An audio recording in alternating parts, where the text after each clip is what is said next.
HBL के 27वें episode में आप सबका स्वागत है। अब हम बात करने जा रहे हैं प्राणमय शरीर की। प्राणमय कोशा या शरीर, वाइटल बॉडी, इथरिक बॉडी। अब तक हमारे 5 शरीर में सबसे पहला अन्नमय शरीर को कैसे स्वस्थ और पारदर्शी किया जाए उस पर बात कर रहे थे। अब हम दूसरे शरीर की ओर यात्रा करेंगे। दूसरा शरीर को कैसे स्वस्थ और पारदर्शी बनाना है उस विधि की ओर बढ़ते हैं। प्राणमय शरीर को कैसे सबल और सशक्त किया जाए। जैसा कि नाम से ज्ञात होता है, यह शरीर प्राण के अणुओं से निर्मित है। प्राण यानी जीवनी शक्ति, जिस शक्ति से यह शरीर चलायमान होती है, जिस शक्ति के बिना यह शरीर जीवित नहीं रह सकता, उसे प्राण शरीर कहते हैं। अर्थात इसे आप शरीर की विद्युत शक्ति भी कह सकते हैं, क्योंकि यह हमारे शरीर में अति सूक्ष्म और प्रवाहमान रहता है। ये मुख्यतः 5 होते हैं, जिनके नाम हैं प्राण, अपान, व्यान, समान और उदान।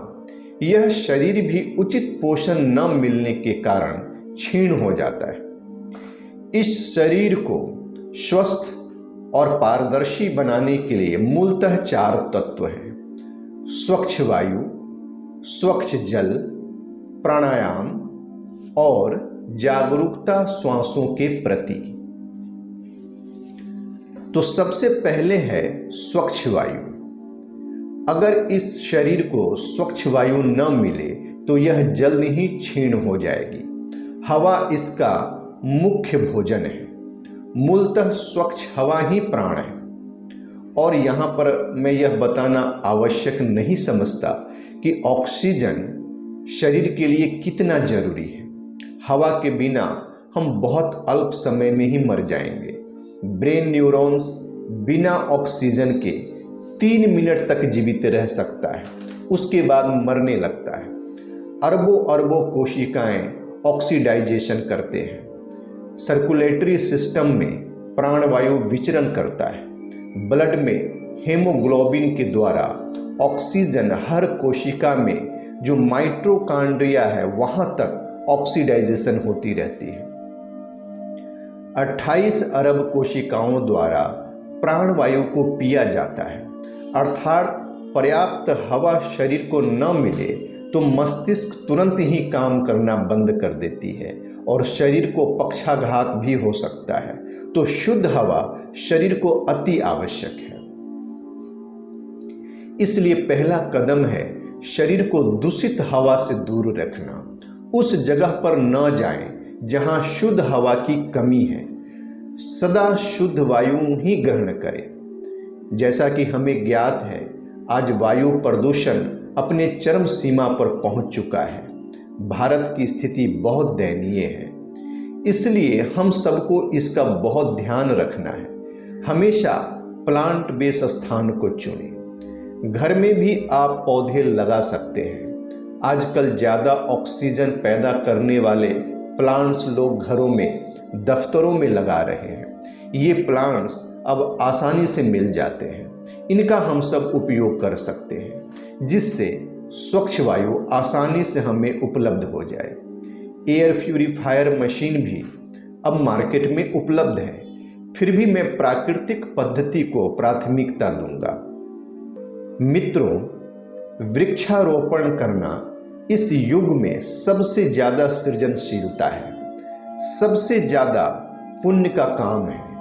जितना ज़्यादा हम सब वृक्षारोपण करेंगे उतना ही हमें लाभ मिलने वाला है। एक हाथ से पेड़ पौधे लगाएं और दूसरे हाथ से पेड़ पौधे को संरक्षित भी करें। प्लांट्स को कटने से भी बचाएं, क्योंकि इनसे हमें स्वच्छ वायु तथा नाना प्रकार के खाद्य पदार्थ मिलते हैं जो जीवन के लिए अति आवश्यक है। प्लांट्स और जल के संचय से पर्यावरण की सुरक्षा हम करते हैं और पर्यावरण की सुरक्षा अंततः जीवन अर्थात हमारा ही सुरक्षा है।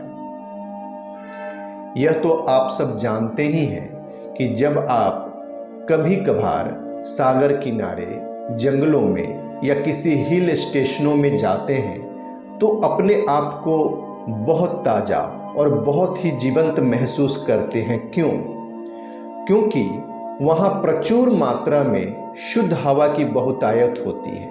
इससे आप में जीवनी शक्ति का मात्रा कुछ ज़्यादा ही बढ़ जाती है, अर्थात आपका प्राण शरीर पहले से ज़्यादा स्वस्थ और जीवंत हो जाता है। दूसरी बात, आपने करीब करीब सभी अस्पताल, हॉस्पिटल के आईसीयू में ऑक्सीजन का संग्रह और व्यवस्था देखा होगा, क्योंकि शुद्ध हवा से मरणासन व्यक्ति भी जीवंत हो जाता है।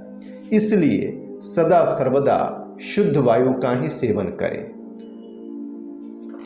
और एक महत्वपूर्ण बात है कि हम लोगों को हवा जितना मात्रा में फेफड़ों, लंग्स तक पहुंचना चाहिए उतना हम लोग नहीं पहुंचा पाते हैं, क्योंकि श्वास लेने के ढंग गलत है। हम लोग अप्राकृतिक श्वास लेने के आदी हो गए हैं। वैज्ञानिक कहते हैं जैसा हमारा श्वास लेने के ढंग है उससे फेफड़ों में सिर्फ 60% ही ऑक्सीजन जा पाता है, शेष 40% में कार्बन डाइऑक्साइड भरा रहता है, अर्थात 40% में विषाक्त वायु भरा होता है।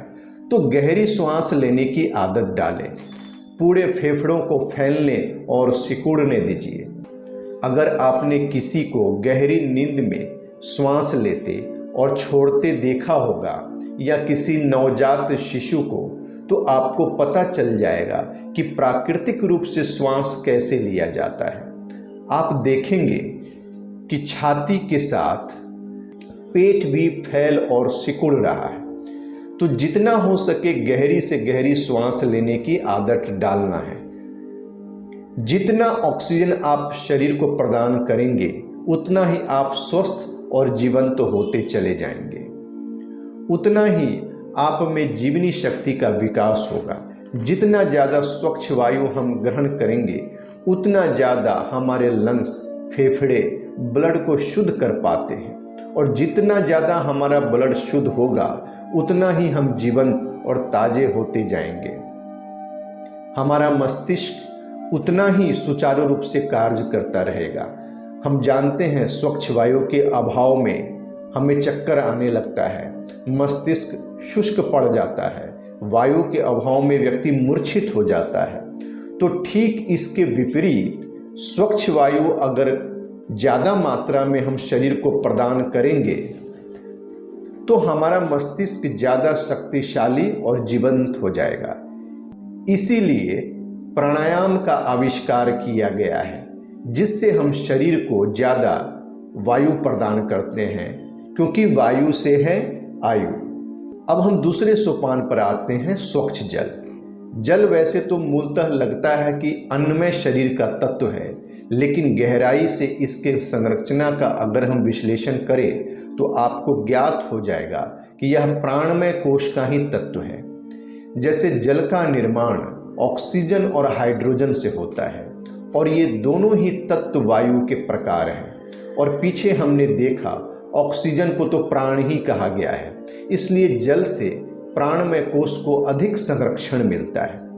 ब्लड में जल की मात्रा अधिक होती है, फिर ऑक्सीजन के साथ जल मिलकर खून के साथ पूरे शरीर में हमेशा प्रवाहमान बनी रहती है, जिससे शरीर की जीवनी शक्ति कायम रहती है। इसलिए स्पष्ट होता है कि जल प्राण का ही एक अंग है, और वायु के बाद जल का बहुत महत्वपूर्ण भूमिका होती है हमारे जीवन में। इसलिए हमेशा शुद्ध और उचित मात्रा में जल का उपयोग करें। प्रदूषित जल से नाना प्रकार की बीमारी उत्पन्न होती है, यह तो हम जानते ही हैं। दूसरी तरफ शुद्ध जल का उपयोग करके हमारा शरीर अनेकों प्रकार की विषाक्त पदार्थों को मल मूत्र के द्वारा शरीर से बाहर फेंकती है। इसलिए सदा शुद्ध जल का सेवन करें, और कम से कम एक दिन में 4 से 5 लीटर जल अवश्य पिए। इससे आपका प्राण शरीर ज़्यादा स्वस्थ और जीवंत होता जाएगा। साथियों, शुद्ध पीने लायक जल के बारे में और अधिक जानकारी के लिए एपिसोड 22 अवश्य देखें। नेक्स्ट एपिसोड 28 में प्राणायाम पर चर्चा करेंगे। बने रहें हमारे साथ।